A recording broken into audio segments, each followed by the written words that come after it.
Bonjour à toutes et à tous, bienvenue dans cette 7e et déjà dernière vidéo de cette série consacrée au PIF. Depuis le début du festival, je vous propose une vidéo par jour en partenariat avec Filmo TV pour vous parler de la programmation de l'édition 2021 du Paris Fantastic Film Festival.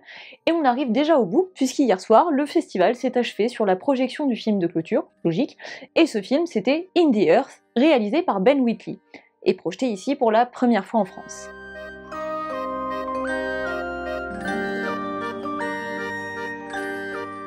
Est-ce que c'est un film que vous attendez beaucoup? Je le connais pas. Vous connaissez pas son réalisateur? Si, dont j'avais beaucoup aimé le premier film, Kill List. Et le film de ce soir, vous savez de quoi il parle? Oui. Et vous l'attendez beaucoup? Oui, c'est un réalisateur que j'adore. Vraiment, il a une filmographie incroyable, hyper variée. Et, enfin, c'est vraiment un des mecs, un de mes réalisateurs préférés contemporains. Et le film de ce soir, In the Earth, est-ce que vous l'attendez beaucoup? Pas forcément, non. Comme tous les films en fait qu'on voit ici, je connais pas grand chose qui va se passer. Même les synopsis en racontent pas forcément beaucoup et c'est toujours des surprises, que ce soit des bonnes ou des mauvaises, donc j'y vais un peu à l'aveugle à chaque fois. Et en ce qui concerne du coup le film de clôture, est-ce que vous l'attendez beaucoup? La cérémonie de clôture, oui, parce que à chaque fois c'est super sympa, et le film, pareil, je sais pas trop à quoi m'attendre, donc on verra, mais je pense que ça va être sympa, quoi. Est-ce que c'est un film que vous attendez beaucoup? Le scénario, ouais, est intriguant, et surtout que c'est basé sur la situation actuelle. Voilà, je viens ce soir parce que j'en veux en profiter jusqu'au bout du peu que j'aurais pu faire. Je sais pas du tout quel est le réalisateur, j'ai vu vaguement ce qu'elle était le film. Enfin voilà, c'est l'occasion de se faire surprendre un peu. Oui, je vais voir le film de clôture parce que Ben Wheatley est un réalisateur qui m'intrigue beaucoup, dont j'aime beaucoup les premiers films, moins les derniers qui sont totalement ésotériques. Qui sont intéressants mais ésotériques. Là j'ai un peu peur que ce soit également ésotérique, mais ça m'intéresse, donc je vais m'ésotériquer la tronche. Donc voilà.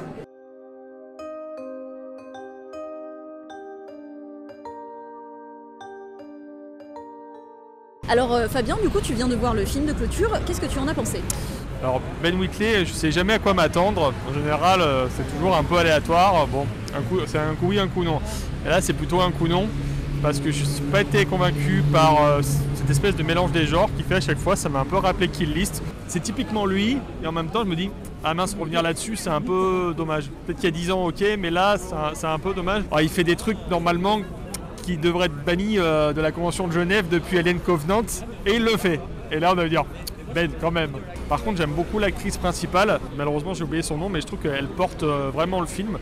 Et elle incarne un personnage féminin qui, justement, est très intuitif. Très, on va dire, elle a toujours les bons réflexes, ce qui contrebalance avec l'autre personnage principal masculin qui, lui, est une pleureuse, on peut le dire. Le pauvre, c'est une victime. Donc, du coup, il y a une dynamique entre les deux personnages qui est intéressante, mais qui va au profit du personnage féminin, et ça fait du bien. Et du coup, je trouve que c'est elle qui porte le film et qui est l'âme du film. Et du coup, j'ai hâte de la voir dans d'autres longs métrages prochainement. Alors, je connais le réalisateur, on va dire que j'ai aimé les films que les gens n'ont pas aimé de ce réalisateur-là. Et là, à part une démonstration de réalisation et de artistique, on peut dire arty, je vois pas trop où il a voulu en venir. Il y a des trucs sympas et je pense que c'est une expérience à vivre au cinéma. Pas devant la télé. Alors moi, faut savoir que je suis venu en totale découverte, j'ai jamais été au PIF. J'ai vu Le Convoyeur et j'ai vu ce film-là. Le début, c'est assez facile d'accès, c'est-à-dire que j'arrive à comprendre et j'arrive à voir où on va m'emmener. Et après, je perds pied pendant le film. Il faut savoir qu'avec le gore, moi, j'ai pas d'aisance à le voir, le gore au cinéma, donc j'ai dû me couvrir les yeux plusieurs fois. Je sais pas si c'est ça qui m'a bloqué dans le film, mais à un moment donné, j'ai complètement perdu pied, que ce soit les flashs, les couleurs, les métaphores, les thématiques naturelles. C'est même pas une critique vis-à-vis du réal, c'est que j'ai pas adhéré, je suis pas rentré dedans. Je suis un très gros fan de Ben Wheatley et j'ai vraiment apprécié le côté folk du truc, folk horror. J'ai beaucoup aimé vraiment la façon dont il fait vivre la forêt. C'est un peu, il y a un petit côté un peu à la Stalker, je trouve, là-dedans. Après, je trouve que le rythme du film est vraiment dur. Enfin, on a vraiment du mal à rester vraiment dedans, quoi. Il y a un truc qui est vraiment trop lent, trop limite un peu chiant. J'ai trouvé ça très bien. C'était vraiment très bien et c'est une sacrée atmosphère et voilà, j'étais embarquée là-dedans et c'était un sacré film de clôture quand même qui valait le coup, clairement. Ben Wheatley, je crois que c'est un réalisateur qui divise pas mal, mais dont je ne connais que très peu le travail, à part la nouvelle adaptation de Rebecca, sortie sur Netflix en octobre 2020. Il se trouve que moi j'avais plutôt bien aimé cette nouvelle proposition, même si je sais que c'est pas le cas de tout le monde, ou en tout cas disons que je la trouvais intéressante par plein d'aspects, dans sa manière de prendre le contre-pied des partis pris de la version d'Hitchcock, qui elle était beaucoup plus proche du roman de Daphné du Maurier, et dans certaines de ces images que j'ai trouvées sublimes. Bref, du coup, toujours est-il que j'étais plutôt bien disposée vis-à-vis de In the Earth. Le film raconte l'histoire d'un scientifique et d'une garde forestière qui partent en mission dans la forêt, en contexte de pandémie mondiale, et qui vont tomber sur une personne qui ne vit pas très bien ce contexte sanitaire. Alors je ne vais pas y aller par 4 chemins, malgré mes espoirs, je n'ai pas du tout accroché au film. Contrairement à ce que je vous disais pour Rebecca, ici j'ai trouvé la photo assez laide, plutôt maladroite dans ses partis pris esthétiques, et pas aidée par un montage hasardeux. Je ne sais pas s'il y a une idée derrière ces séquences où l'enchaînement de plans est tellement bancal, mais personnellement j'ai vraiment pas perçu l'intérêt. Le casting se bat pour être crédible, mais c'est pas toujours facile. Je sauverais tout de même la volonté de proposer des personnages qui sortent des clichés habituels, un casting atypique et quelques images réussies au moment où les personnages ont des sortes de visions. Mais à part ça, bon bah moi j'ai vraiment pas aimé quoi. Alors maintenant qu'on a recueilli quelques avis et qu'on a bien parlé du film, on va maintenant parler de la cérémonie de clôture qui a eu lieu juste avant, et aussi un petit retour sur le festival de la part des bénévoles et des gens qui l'organisent. Dedo, vous êtes jury pour cette 10e édition du PIF, alors est-ce que ça vous fait plaisir de participer à ce genre de festival?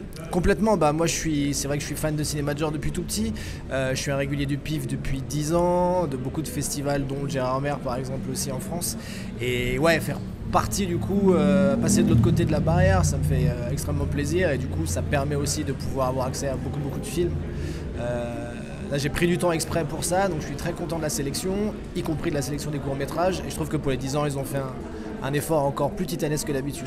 Est-ce qu'il y a des choses qui vous ont marqué dans la sélection, que ce soit des thèmes récurrents, des tentatives de mise en scène? Non, parce que j'ai trouvé justement que la sélection était assez hétéroclite dans ce qu'elle proposait, que ce soit au niveau de la provenance des films ou des thématiques en général. Et c'est cette diversité-là que je retrouve régulièrement au PIF et qui fait plaisir parce que ça nous permet d'avoir accès à des films qu'on n'a peut-être pas forcément l'habitude de voir dans la provenance par exemple. Il y a un film qui est passé hier, qui est un film chinois, avec un budget assez conséquent et qui propose des choses assez intéressantes justement dans le traitement. Parce que je pense que leur vision est assez différente d'un cinéma européen ou même américain, donc ça c'est agréable.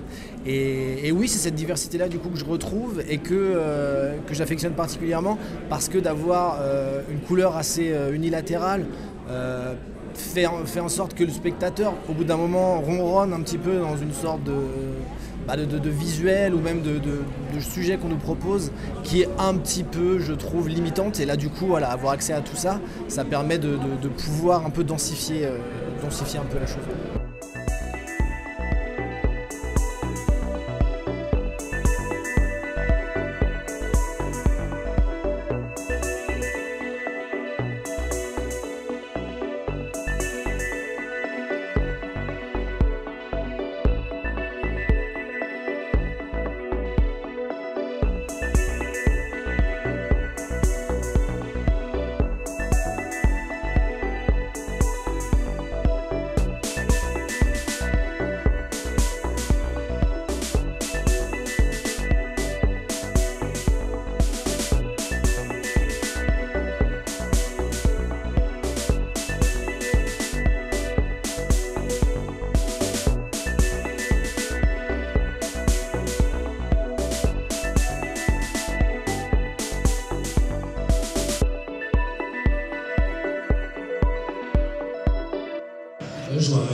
Vous venez de gagner 2 prix pour votre court-métrage La Verrue.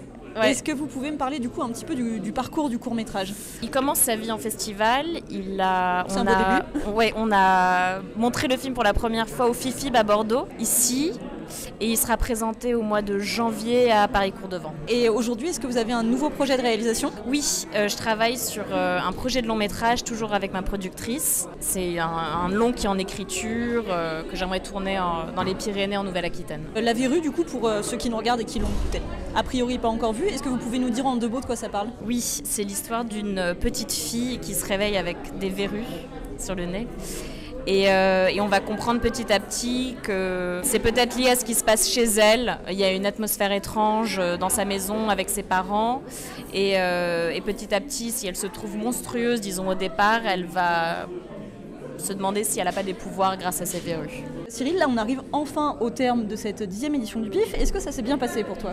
Écoute, ça s'est bien passé. On a un peu peur tous les jours qu'une annonce gouvernementale nous dise couvre-feu ou jauge réduite et tout. Donc tous les jours j'étais un peu en mode et tout. Puis bon là il pouvait faire ce qu'il veut. Non Macron, c'est bon, on a fini, voilà. On est tranquille. Non, ça va été la fréquentation était en décas de nos meilleures années, mais elle restait quand même très très bien, surtout avec la conjoncture. Il y a beaucoup de cinémas qui auraient aimé faire les chiffres qu'on a fait cette année, quoi. Donc non, on est très content, le public était présent. Et apparemment content, le Grand Prix a l'air d'avoir plu, quand on a annoncé ça avait l'air d'avoir plu, donc ouais, on est content. C'est une belle édition et une belle 10e édition. Donc il y a beaucoup de films qui ont été récompensés 2 fois, aussi bien au niveau des courts-métrages que le long-métrage du coup. Donc c'est amusant de voir que finalement il y a vraiment quelques films qui ont l'air d'avoir retenu particulièrement l'attention du public. Tu t'y attendais un petit peu ? Il y a des années, c'est carrément des fois le même film qui a gagné les 3 prix en fait. Je me rappelle de Fricks qui avait gagné tous les prix en fait. Voilà. Donc ça me surprend pas en fait.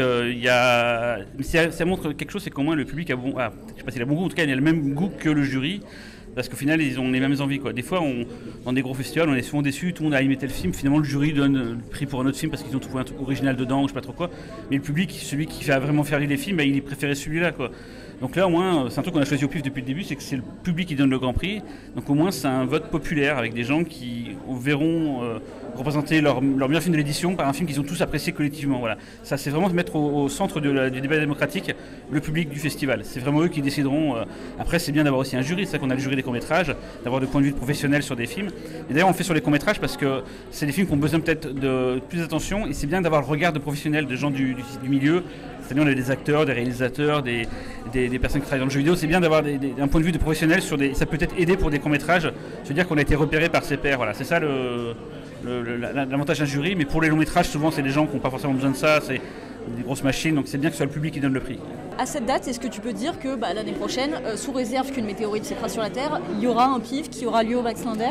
Il y aura bien un PIF au Max Linder l'année prochaine, mais bon, comme toujours, il peut se passer plein de choses, mais nous en tout cas, on n'a pas envie d'arrêter, parce que c'est marrant, on avait ces rumeurs là qui nous sont arrivées aux oreilles, c'est des rumeurs, hein, mais comme quoi c'était le dernier PIF, j'ai fait je suis même pas au courant, c'était le dernier, pourquoi pas si vous voulez, mais non, nous on a envie de continuer, quoi. Après là ça fait 10 ans, il y a peut-être des personnes de l'équipe qui vont être accrochées ou peut-être en faire moins ou faire autre chose, et ça c'est normal, c'est la vie, on est tous bénévoles, hein, c'est un festival fait par des bénévoles, sur notre temps libre on a tous un boulot à côté, donc c'est vrai qu'au bout de 10 ans peut-être que certains sont peut-être fatigués, mais globalement l'envie est toujours là d'en faire plus. On a monté un très beau festival, on a un nom maintenant, on est suivi, on est connu, pourquoi arrêter en plein quand ça marche bien? Non. Habituellement vous êtes photographe de plateau, oui. Et donc là vous êtes bénévole au PIF en tant que photographe. Oui. Et vous avez du coup participé au festival tous les jours ? Oui, ça a commencé la semaine dernière, donc j'ai été là à tous les grands moments, donc les remises des prix, la cérémonie d'ouverture, cérémonie de clôture, et j'ai pu aussi assister aux interviews et écouter un petit peu l'histoire de chaque réalisateur, chaque personne. C'était bien. Déjà ça faisait 3 ans que je voulais participer au PIF, et c'était une équipe incroyable, de bénévoles, ils ont tous été incroyables. Voilà, je pense que je reviendrai l'année prochaine. Quel regard vous portez sur cette semaine ? Est-ce que les choses se sont bien passées ? Est-ce que vous êtes fatigué ?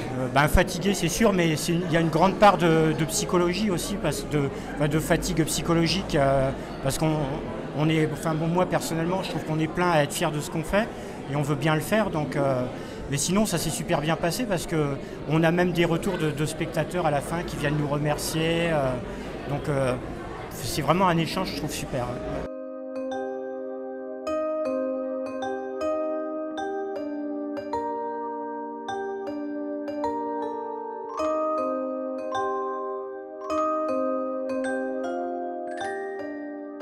C'est toujours un peu un pincement au cœur de finir de manière abrupte ce genre de festival, dans lesquels on voit des choses improbables tous les jours et on a souvent des expériences de spectateurs très fortes. Et pour revenir sur la semaine du festival, ça a été un rythme très intense pour moi, mais ça a surtout été passionnant. C'était la 10e édition du PIF, pendant laquelle je rappelle qu'on a pu découvrir de nouveaux films en exclusivité dans la compétition internationale de long métrage, mais aussi hors compétition.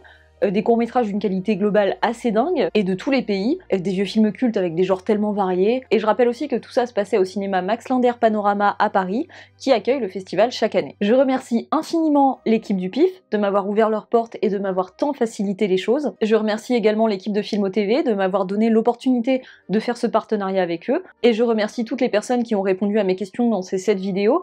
J'espère que c'était intéressant pour vous à suivre. N'hésitez pas à me faire vos retours parce que j'aimerais vraiment savoir si ce type de contenu vous intéresse aussi et si ça vous plairait que je renouvelle ce format. Et n'oubliez pas que des films précédemment programmés au PIF sont actuellement disponibles sur Filmo TV. Je vous les ai présentés en vidéo la semaine dernière, alors foncez prolonger l'expérience en les regardant, et dans la description vous avez notamment un code de réduction qui vous donne accès à 2 mois gratuits pour un nouvel abonnement. Sinon on se dit à très vite pour une nouvelle vidéo, j'en ai plusieurs sur le feu de différents formats, je ne sais pas encore laquelle sortira en premier, mais en tout cas ça arrive. Encore merci pour tout et à tout bientôt. Demoiselle d'horreur, 12e. Demoiselle d'horreur.